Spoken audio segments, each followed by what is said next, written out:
Hello friends, welcome to my new video. আজকে আমি যাবো আমাদের কলেজে। সম্পূর্ণ ভিডিওটা দেখতে থাকো, আশা করি ভিডিওটা ভালো লাগবে। रुको जरा, सबर करो। बोला धक्का बुक्की नहीं करने का, आराम से लेने का। हाँ। এরপরে আমরা চায়ের দোকানে চলে আসলাম। এরপরে আমরা অর্ডার করে দিই চা। এরপরেই আমরা অর্ডার করে দিই ডিম টোস্ট।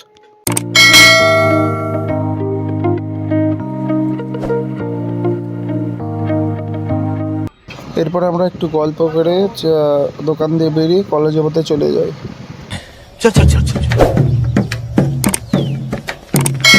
गाड़ी स्टार्ट कर। चल चप्पल छूट गया। কলেজের কাজ মিটিয়ে আমরা পার্কের দিকে চলে যাই। এরপর আমরা পার্কে আসলাম। পার্কে এসে আমার দুই বন্ধু একটু ঢেকি চললো। ভিডিওটি এই পর্যন্তই। ভালো লাগে লাইক করো, শেয়ার করো, সাবস্ক্রাইব করো।